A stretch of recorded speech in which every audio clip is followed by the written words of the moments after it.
Welcome to Islington Forest for Change. It's our update on our project. It's a project that is being run by Islington Clean Air Parents and some friends. The agenda for this evening, we're going to look at how the project started. We're going to give you a nice project fundraising update, which is very exciting. Helena's going to talk us through some of the tree locations, and we've got our guest speaker here tonight, Angus Cunningham, who's been involved in the Forest for Change building and legacy, and then we will move on to your Q&A. So that's our quick rundown for this evening. So I'm going to give you a quick intro in terms of how the project started. I'm Lucy Facer and a co-founder of Islington Clean Air Parents, and also the founder for Islington Forest for Change. So I'm sure many of you know our group is bringing 200 trees to be planted in and around the borough. And we're looking for locations near schools, housing estates. We've had a great Twitter campaign to find empty street tree pits. We'd like them to go near parks, in parks, and also some of the unloved corners of the borough. But when I started the project, I just really hoped it would be this massive positive force to raise awareness about clean air, to help boost well-being and mental health, and also to pick up on, sort of address some of the climate change issues. But the response has been so overwhelmingly positive that it's really genuinely become a community vision. Our aim is for the trees that will, really to benefit the most vulnerable. So, children who are really affected by air pollution, but also those who are most affected by lack of green space, and to look at addressing climate change on a local level. So a massive thank you to everybody here this evening. I know many of you have supported the project, and that has made a huge difference. But I'd like to introduce you to some of the team. So I'm going to stop sharing and I'm going to put you onto the gallery view. So in our team, give us a wave when I call out your name, and maybe say hello so that you pop up on the screen. Helena Farstad, who has been leading on our locations and is taken on a massive job. Hello. Frankie, Roberto, who's done a massive amount of work in communications and organisation on the project. Hello. Ailey Murray, who is joining us in a bit and has been liaising with councillors and the Inspirable Sustainable Islington team. Ben Paul, who is not here this evening, sorry, many people are away on holiday, but he did this beautiful drawing that we are looking at. I'll look at next in our next screen. Emily Bohill, who has led on some corporate sponsorship. Fran, Rachel Swinnerton and Francis Moss, who have all been raising money through mini fundraisers. So it's really a genuine team effort, and everybody's put in a huge amount of work to make this work. So thank you, guys. At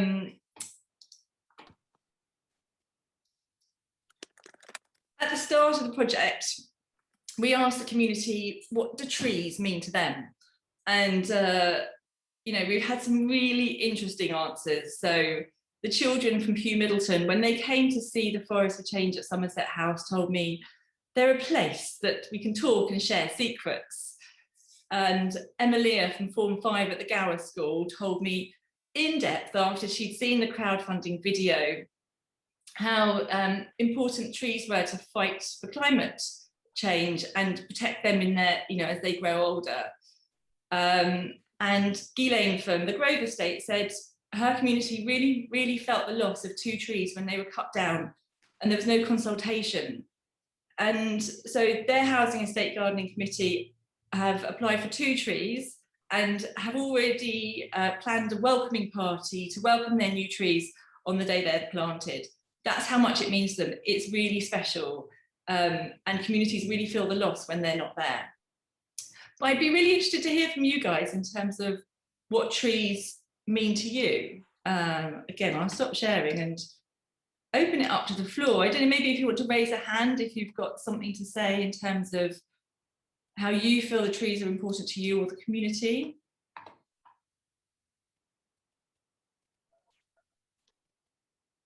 Frankie. Hello, everyone. Yeah, I guess I've got two little ones. One's 2 and one's 5. And especially in the last year of spending so much time locally, and spending some time outside, as you know, especially during lockdown, was super precious. So we spent a lot of time going to the Gillespie Nature Reserve and to Highbury Fields, and just seeing the trees and nature sort of changing throughout the sort of weird year of 2020 sort of really brought it home. And obviously the kids, like, their chance to go outside, they like 1 hour a day of exercise. For them, it was you know, being outside itself was exciting, and picking up the tree leaves and sort of seeing the colors change was one of the sort of moments of joy throughout the year. So yeah, it does mean a lot to see the trees in the eyes of little ones, and the last year or two has sort of brought that home. Nice. Thank you, Frankie. Anyone else? Oh, Francis. Yeah, I think basically for me, it just makes the difference between, you know, a nice street, like a street you want to be or a place you want to be, and a really awful place that's just like grey and whatever, you know, like a tree just makes that massive difference. And 200 of them, well, we'll see. Thank you. Oh, Angus.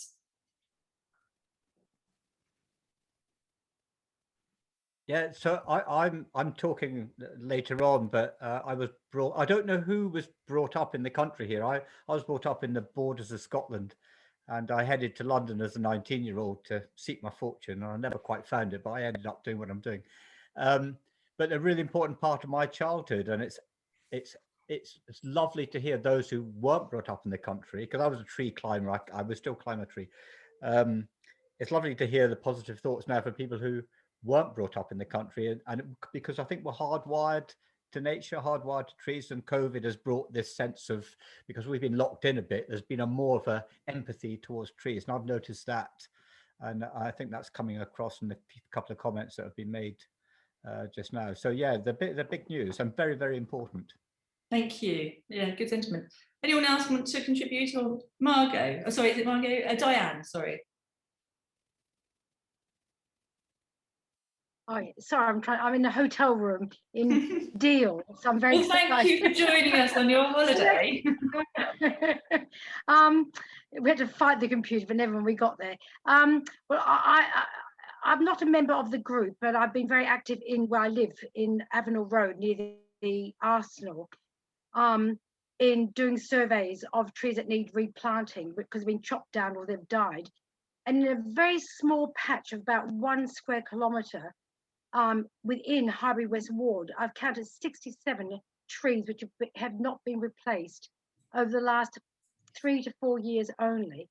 Some are further back. I've been nagging the council for 35 years, and usually after about every 7 years, suddenly I get some trees planted. But it's been very bad the last 3 years. A lot of mature trees have died or been chopped down for insurance purposes.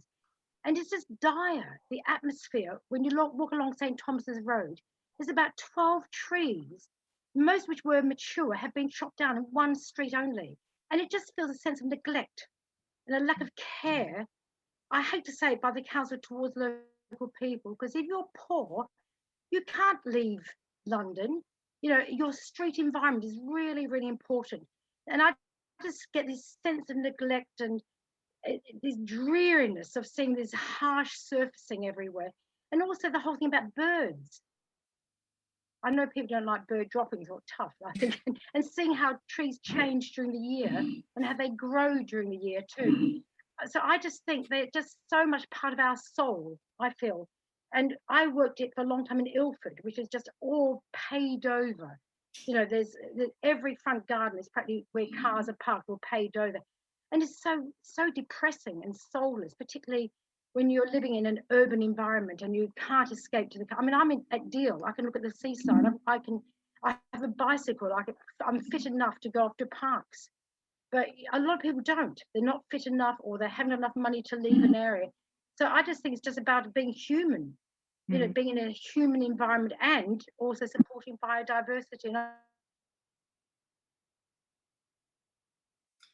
I think there's a sense of caring for people who live in those. And obviously, I'm sorry, we're just slightly losing you, Diane. Thank you very much for some really excellent, passionate points, and really well made. David, did you have your hand up? Yeah, I'll do one quickly in defense of the council. Thanks to the guys joining this evening. Hopefully you're not going to get like totally rinsed on here. We up where we are at the top of the borough, one of our councillors is Dave Poyser, is an incredible like local advocate for these things. And we're really fortunate that we've got like a good level of tree cover. Two little things to think about. I think firstly, there's an amazing like seasonality that comes, and it was talked about before. If you could look at a street or a forest, and it tells you what time of year it is in a way that nothing else does, which I think there's a really special quality to that. I think there's a practical thing as well, which you can look at the recent weather in London of sort of 30 degrees flooding, 30 degrees flooding. Like practically, most people are not willing to make the changes that are required to mitigate the impact of climate change. Like it's just that, and we need to figure out how do we adapt the urban areas we live in to be more resilient. One of the easiest ways is you just plant a lot of trees. They soak up a lot of the excess water, they shade the streets. Like that's kind of the fastest way and the easiest way to do it, and pretty much no one objects to it, unlike some of the other things that that may or may not need to be done. So I mean, let's plant more. It's great.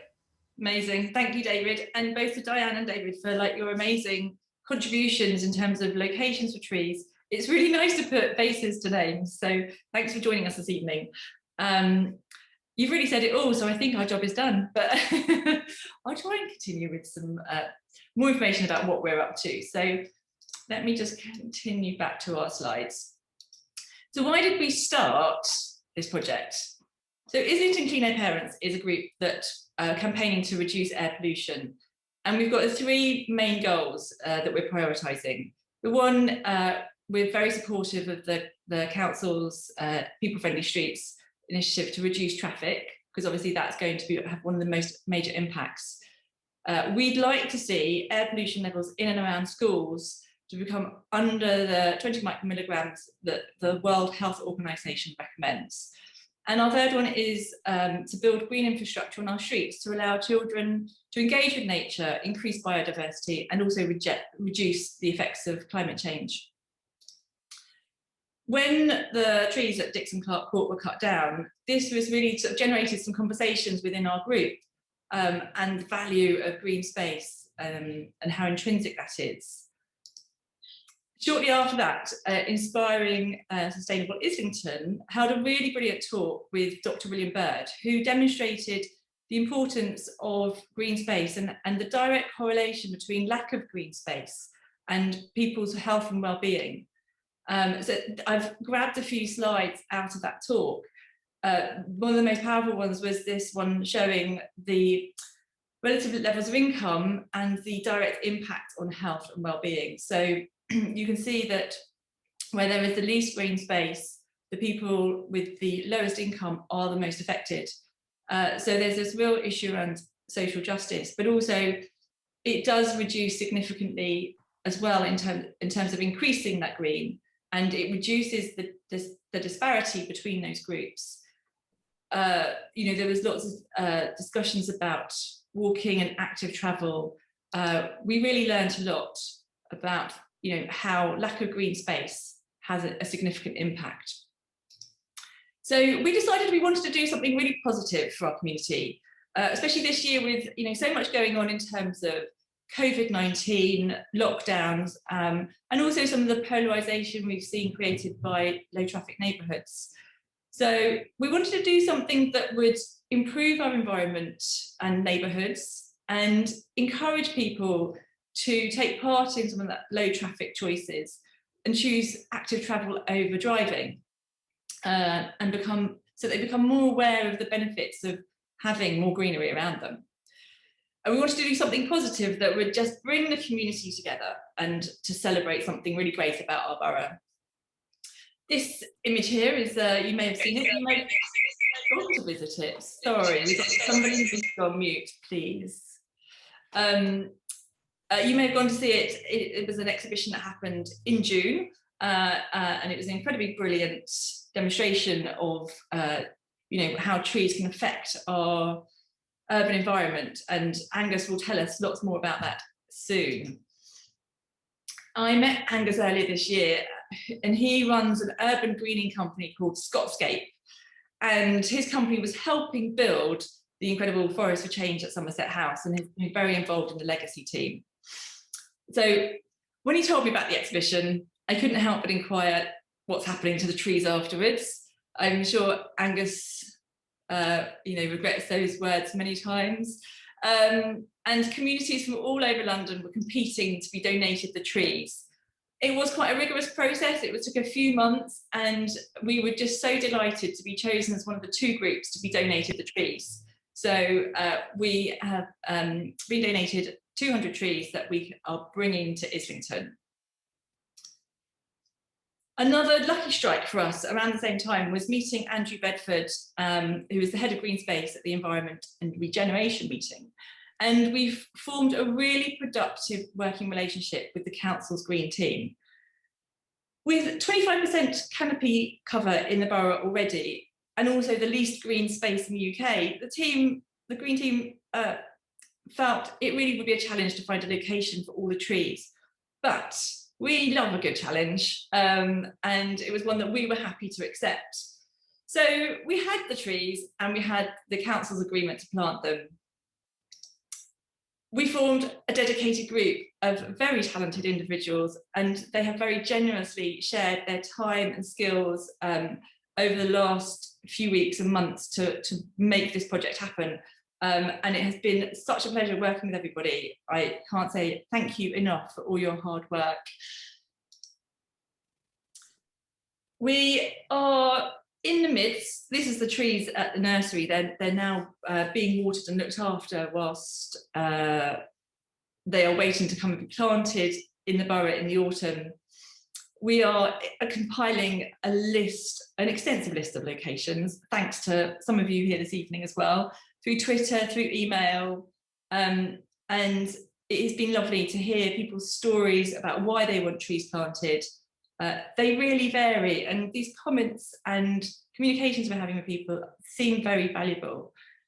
We'd like to plant mini forests where possible, because where trees grow in a group, they thrive. Of course, many of the locations will be single tree plantings, but we hope wherever possible to plant groups. We also really want to green our grey streets and grey areas. Those are really responsible for that, creating increased heat in our city, and the trees will cool them down. But also we want to plant them in places that people who are really vulnerable to air pollution can really benefit from them. So, we'd like to prioritise schools and nurseries wherever possible. But also finding great community spaces, and we've had some brilliant inquiries from housing estates where people just, are missing a tree or want to plant more trees, so that we really benefit the wider community. And these are some of the spaces that we're going to plant them. I apologise for the photo of me, but it is the Grove Estate, that on the bottom right hand corner. That's the place where 2 trees were taken out, and it's where we will be planting 2 replacement trees. We've also got a slide of a picture of car-free space, which is top left, which is a bit of a forgotten corner and just needs to be revamped into a purposeful green space. And also Hugh Middleton, who are going to, in their nursery playground, they're going to completely revamp it, plant 5 trees, and kind of create a natural playground for the children to explore nature and be at one with nature and have shade, and kind of create a more natural play environment. So we're really super excited about doing that. And these are some of the spaces that have come in. We've got more to talk about later on when Helena talks about locations. But the most exciting thing about the project is not just the 200 trees that will be planted this year. We will also be increasing the council's tree planting scheme by 30%. But we've really learned so much from the community along the way. So just 5 points. 40% tree canopy cover is the tipping point to reduce climate change in our cityscapes. 30% of trees when they're planted will die, but with community engagement, that reduces to 5%. We found out that residents want more trees, but often find it difficult to make it happen and get the messages through to the people who are responsible for planting those trees. We, there is an annual tree planting scheme from the council, but the information is not readily available. And also there is a huge opportunity for the community to engage and learn about trees and really understand how they grow and how they benefit their health and well-being. So as a result, we hope that our community partnership with the council will result in further changes and enable a more extensive planting scheme. Here is a picture of car-free space, complete with shopping trolley and bored children. And so we're hoping to turn this into like the headquarter for Islington Forest for Change, and really regenerate this into a space that schools can go to spend forest afternoons, that will increase biodiversity, and be a space that people want to go and visit and that can really benefit the community. So whilst our main goal is for Islington Council to look at setting a 40% tree canopy cover by 2030, we do appreciate that this is not a simple task, and there is a lack of space and there's lots of work to be done. But we do believe that this can be broken down and achieved. But it takes the whole community to do this together.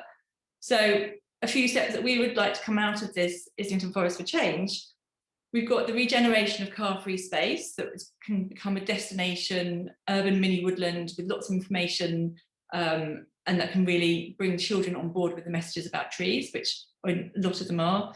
We're going to develop a community website that allows people to see where their trees that they've sponsored are located. That we hope that this can be developed into something that allows the community to take care of trees. So once they're planted, that they have that opportunity to thrive and survive.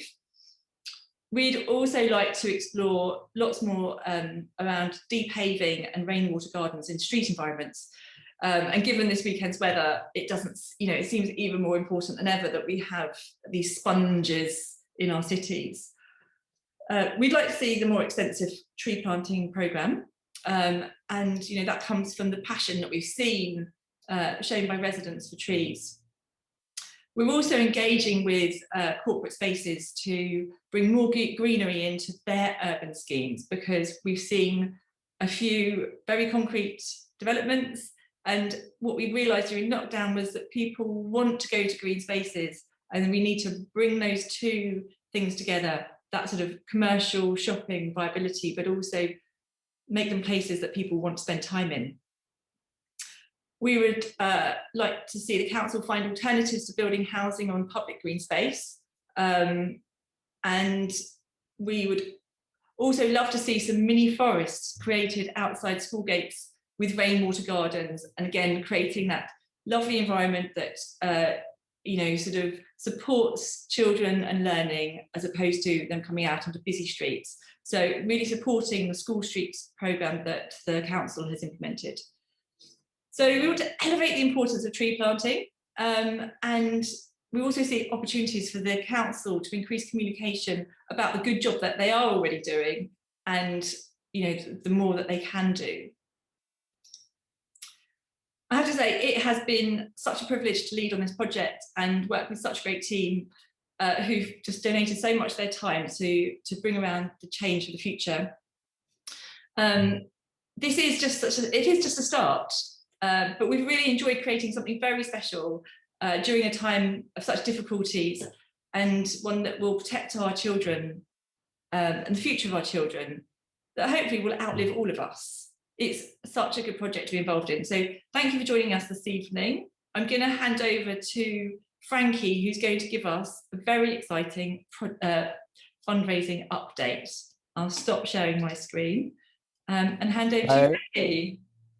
We're just going to do a slightly awkward slide share swap. Let me do this. This. Right, can you see that? Okay. Brilliant. So yeah, I was going to talk through the sort of fundraising campaign side of things. We knew at the start of this that one of the barriers to getting these trees from Somerset House to Islington was going to be cash. They needed to be shifted, physically moved, and there's quite a lot of trees. They need to be looked after during the summer months. And then in some cases they needed cash to help them get planted and do some depaving and all those kind of things. We knew there was money required to be raised. And one of the sort of our first thoughts was to look at crowdfunding.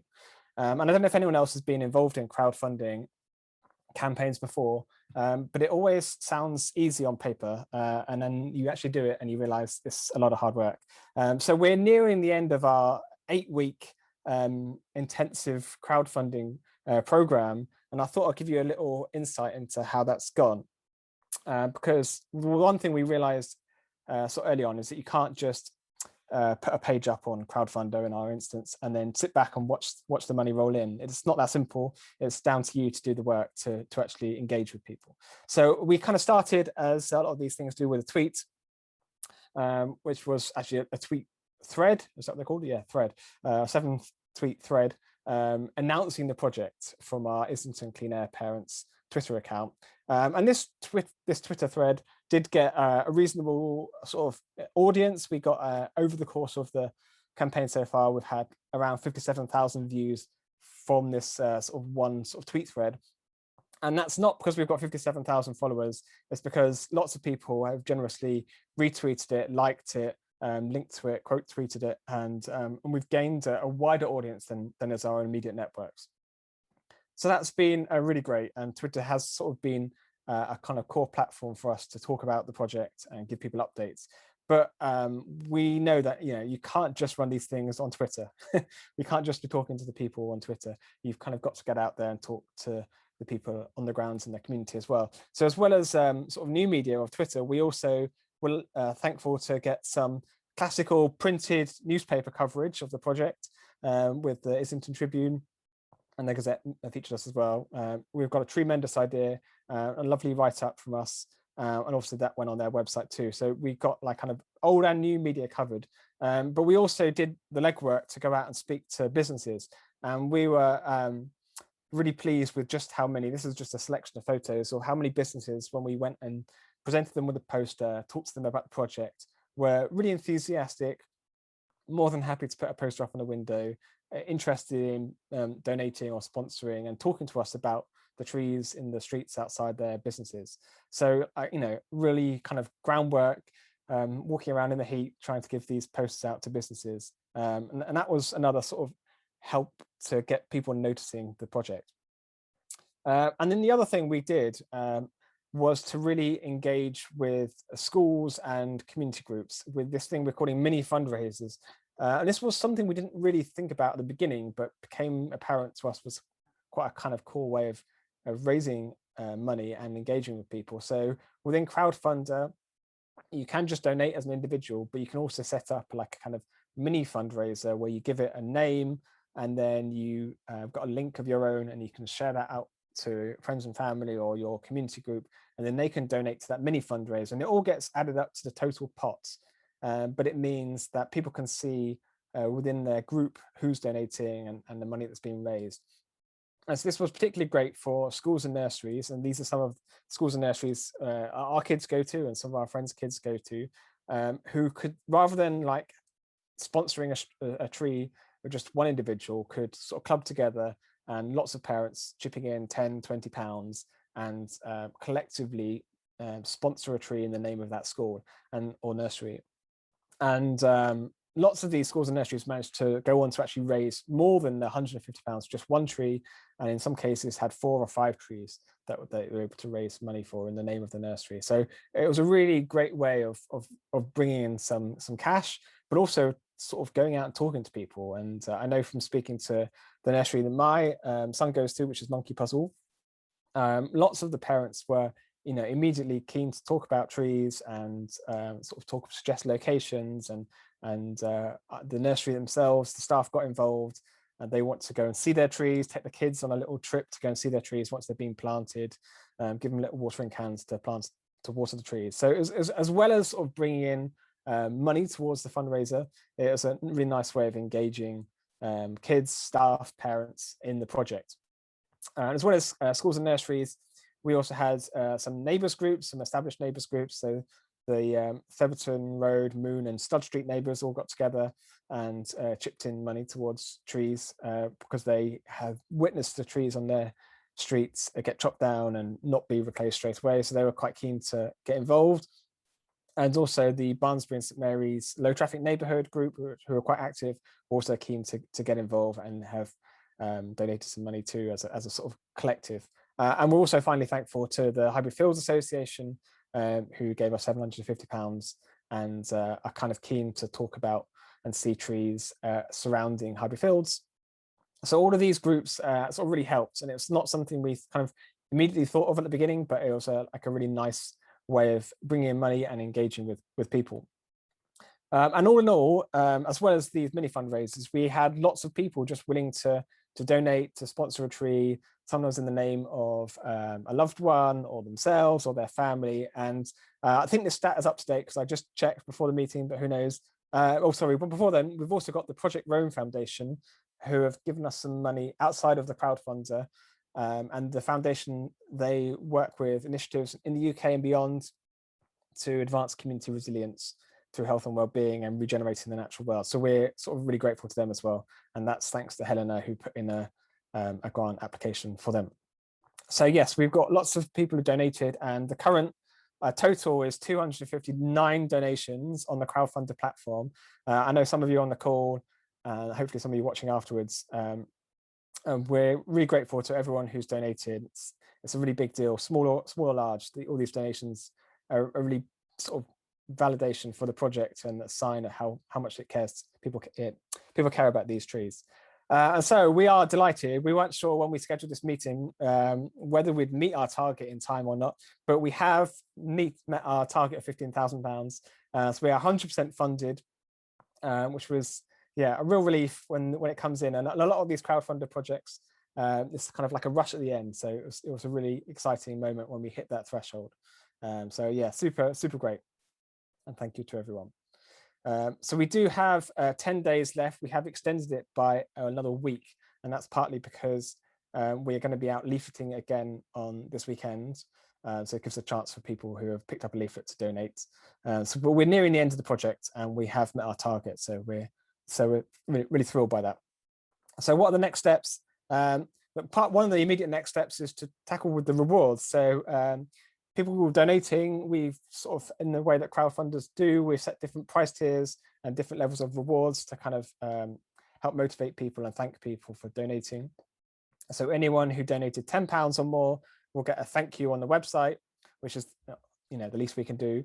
Anyone who donated £20 or more will, as well as getting a thank you on the website, will also get a postcard, which has got the lovely illustration that Ben has designed and that we've used throughout the campaign. Anyone donating £50 or more will get a thank you on the website, a postcard and a tote bag, which will be another nice sort of token from the project. And anyone who donated £150 or more will get a thank you on the website, a postcard, a tote bag, and the ability to sponsor a tree. So for the top 3 rewards, we will, once the crowdfunder has closed, be emailing everyone to thank them and to check what name they would like to be on the website, whether it's their name or their family's name, just to double check to make sure we get the spelling right. So just to make sure we've got their name right. And if they donated to get a postcard or a tote bag as well, we'll be asking you for your address so that we can post them out to you once we've got them all from our suppliers. And finally, anyone who donated £150 or more will be asking you more details around which names you'd like the tree to be named after or sponsored in name of, and any sort of requests you have of preferred locations. There'll be a process to try and match donors to locations, which will probably be a little complex, but we'll sort of talk a little bit more about that later on. But yes, so once the crowdfunder ends, we'll be sort of tackling all these things as well, but they won't be forgotten. And on to tree locations. I'm going to hand back to Helena, who's going to go into a little bit more detail about this. Thank you, Frankie. Okay, so let's do the same thing here, and I will rattle through these ones. Okay, so view consent. There we go. Right, so we you kind of already mentioned it, some of you, in terms of these the size of the empty or vacant tree pits and the remainings of an old or chopped down or dead tree, and you walk along the street and you see quite a few of them, and you wonder what's happened, etc. And so this, and I think this was said on this on the chat, what's the story behind them? And I think that's also one of the things that we really picked up is, people would like to know and would like to engage, and when they know, they also understand, and there's a completely different engagement that will happen thereafter if they can understand why, particularly if it's a tree that they've walked past many times and care about. So so this is quite a common site, and particularly if you're starting to sort of reimagine what the street space could look like. We have seen new trees popping up in new places, which is absolutely wonderful. They're a bit smaller than the mature ones, but we see them, and it's fantastic when that happens. And then the mind starts spinning. So what if there were clunks of them, like several more of them? What could happen then? And you suddenly think about what will transpire if we start repurposing spaces for more greenery. But of course, question mark in my mind, naivety sometimes, I kind of always think this is space for a tree, but no, it's not. And there's another thing that we learned is that there are a tree planting criteria, and there are lots of stuff on the ground that we don't see, that we need to be aware of, utilities, etc. There's accessibility challenges, of course, in terms of the payments. There's also, proximity to houses, street lights, and that kind of things. That's also keeping us safe. So there's a guide, and that's something we also are managing in terms of setting expectations as part of the Forest for Change planting process. So we're taking this into account, and the tree planting team has shared this with us. But what we did, as Lucy said at the beginning, we went out and we started asking people. And Diane, I know you've been spending quite a lot of time on this over years looking for tree pits, and so have I. And then you sort of submit them, and nothing really happens. But now we have this great opportunity because the engagement is there and the channel is set up, and we can work together. Because wow, did you not respond? I mean, there was just so many people coming back in terms of tree pits that was outside their houses, on their way to school, on their way to work. Just generally, the response was fantastic. Frankie talked about sort of social media engagement. This was a post that went out in terms of the coverage in the Gazette. 14,000 people shared the tweets, and there was lots of likes, retweets, replies. But most importantly, I think there was lots of engagement over email, where people really took the effort and spent the time in terms of communicating with us as to where they would love to see a tree. And that's not just outside their homes. There was actually quite a lot of people being concerned as part of the wider borough picture. They saw, there was areas that could really benefit from trees that they were aware of, and they shared that with us as well. So it was wonderful to see the engagement. So definitely way more than 200 locations that suggested. I think it's probably more than 300, a few replications as well, which is great, because then you kind of really see that there is people notice, and they would love to see some trees coming in.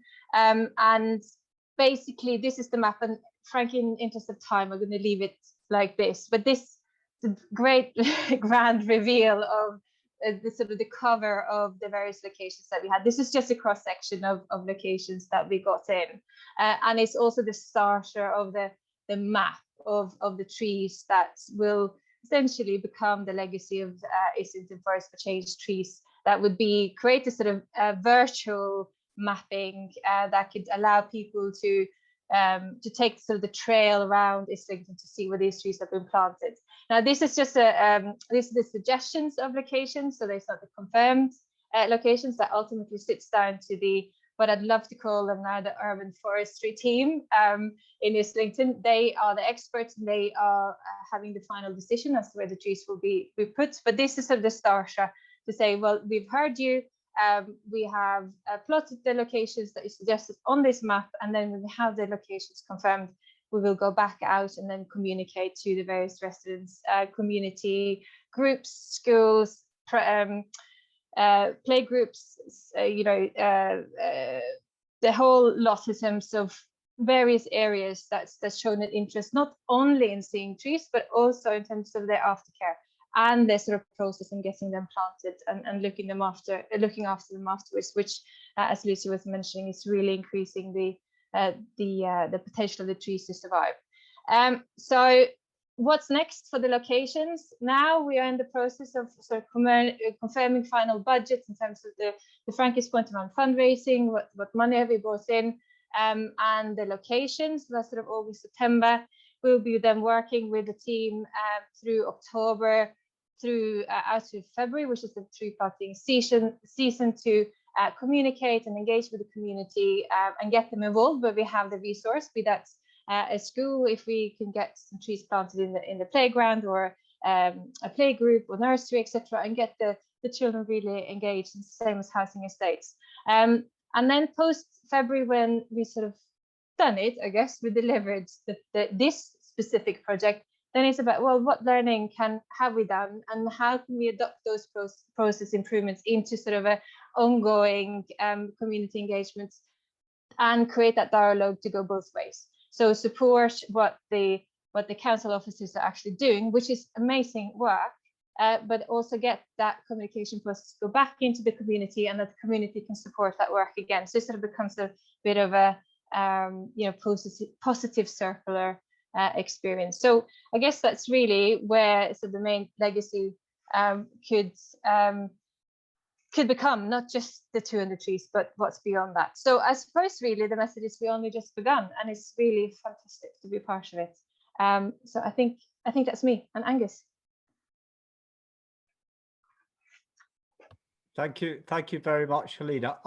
I must say, I'm coming from a business and a contracting perspective. I'm bowled over by the commitment and passion that you're all showing, because I can tell you, Lucy, there was a stringent process for allocating the trees, but the one thing that came over loud and clear was your passion, and you wanted it to work. Southwark was similar. So that the trees, the 400 trees that we planted at Somerset House. Sorry, by the way, I'm Angus Cunningham from Scotscote. We're an urban greening company. It was micro niche, I don't know, 5 or 6 years ago, but post COVID we've become niche, and it's got bigger from there. And our passion, and my passion, is bringing biodiversity into the built environment. We feel that biodiversity is as big a challenge as climate change, and they are linked, obviously. But back to what you do at Islington Clean Air Parents, that is the reason you've got 200 trees, because that came across. And believe it or not, it wasn't easy offering trees for nothing, because some councils were going, oh my God, this is just not what happens. This is not one of the rules. So it was kind of difficult. But we're delighted to have 200 going to Islington. I think they're all being looked after well. The challenges for planting trees come across, and it's been on the chat, that for the council it's risk, and they've got to do, because the tree might fall down, it might damage services. And for Islington Clean Air, you want biodiversity, you want clean air. So that is a big challenge. We have actually been to Barnard Park, and we provided a quote to the borough to plant a microforest, which per square metre is about £60, which is very reasonable in terms of landscaping. And we provided Bupesh with some amazing data that forest will trap, from particulate matter to carbon. Yeah, I just want to make that point, that the council has to work with the action group to make things work. Otherwise it won't happen. And same with the crowdfunding, what Frankie's done, incredible. So I think now we're trying to plant the trees in a good place, right? So I would like them planting clusters, that the trees will do better. And also value of trees. urban greening factor is a new rule that's been brought out because developers, when they develop, will be obliged. It's got behind, I think, with COVID, but next year I hope it becomes law that if a development happens, you must put back plus 10% biodiversity. And that was a challenge because DEFRA had a measure of biodiversity. It was really complicated. No one really understood it. So the urban greening factor brought out some relatively straightforward measures, and they vary from 0 to 1. So 1 is maximum biodiversity, 0 is nothing. 0 is a paving stone. 1 maximum is a group of trees. So to bring max biodiversity in, max points for the developer, a group of trees. So this is why trees are important. A living wall, because we have clever ways of bringing biodiversity, and we've got living pillars and living walls, we've got microforests, but the clever stuff, we would rather plant a tree, but the challenge is finding somewhere to plant it. So urban greening factor, I think a bit of mown grass is a 0.2, very low biodiversity value. A green roof is a 0.8. A single tree is a 0.8. A living wall is a 0.6. So it's, living walls are only just over halfway. Trees are what we want to be doing, and that's why it's great to see you putting the energy into it, Lucy and co.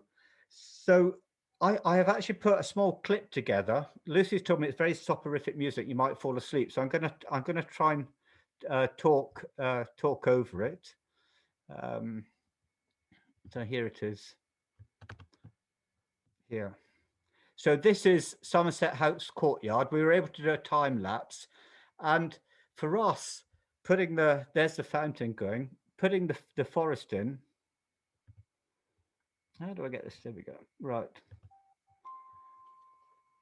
So when Somerset House was built, trees were banned. Vegetation was banned from the courtyard. So Es Devlin, our client and designer, thought, that's a load of nonsense. Let's bring a forest in, which was quite radical. It's also there. You can see the Stonehenge bit in the middle as a part of the United Nations 16 global goals. And for those of you who did visit the forest, you will have seen the goals. So very, very worthwhile.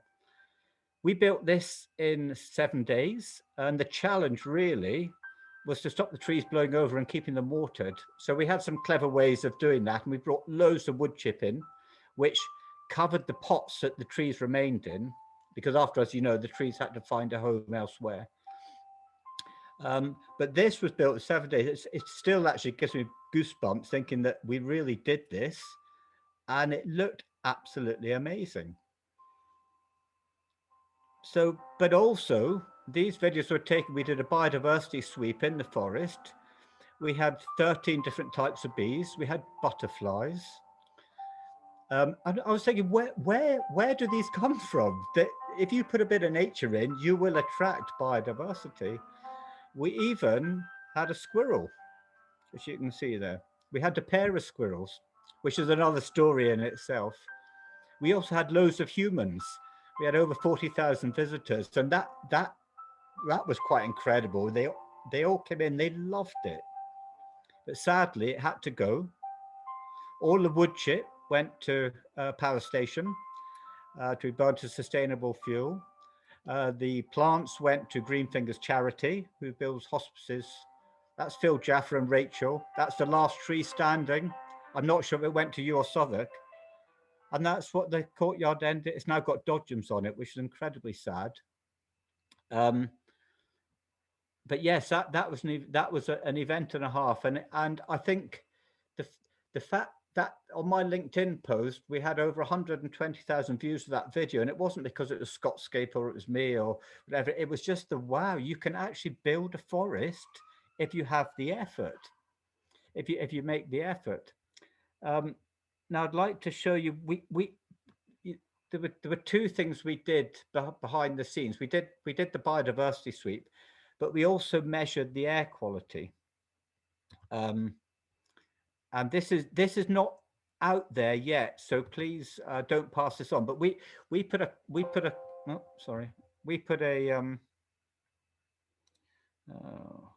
I can't see this. Help. Bear with me.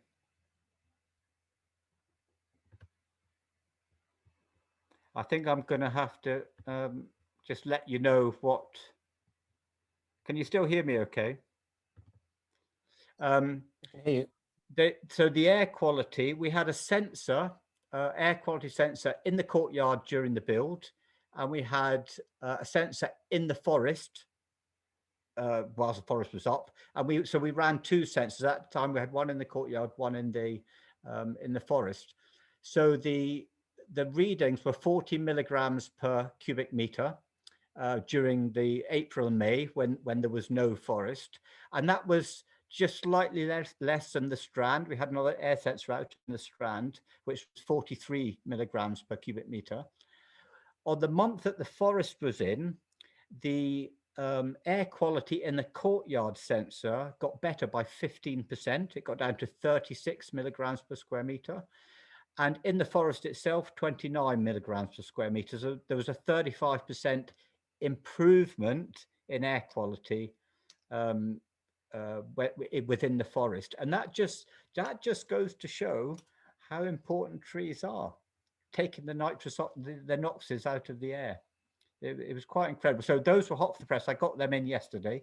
So that was really encouraging. Trees do a lot of good. They clean the air and they bring biodiversity in. And I suppose your challenge now is to get them planted in Islington and talk to the council, try and get the microforest put into Barnard Park, because that will provide all that amazing data. And you can actually get a bit of the countryside in the town, but it needs your effort as well as the council's help and our knowledge. But I'm sure we can make it happen. I'm very excited to be involved.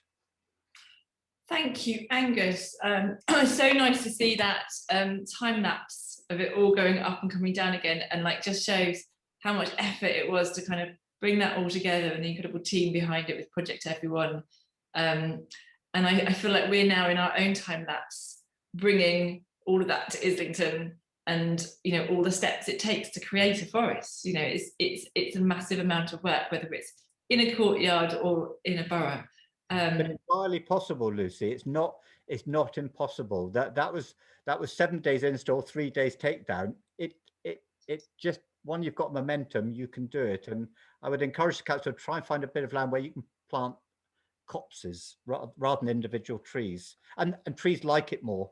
If you want to read an amazing book, The Secret Life of Trees by Peter Wolfson, how they talk to each other, how they communicate, is absolutely fascinating. Oh yeah, no, it sounds amazing. And thank you for all your support through this, Angus, and also for coming this evening and sharing all the insider details of the project. Very exciting to hear that we've got the scoop this evening. I know it's hush hush, but on the reduction of, or the improvement of air quality as a result of that forest in the middle of an urban city. So it'd be really interesting to see what we can do with that, as when that information can be released. Sure. So thank you.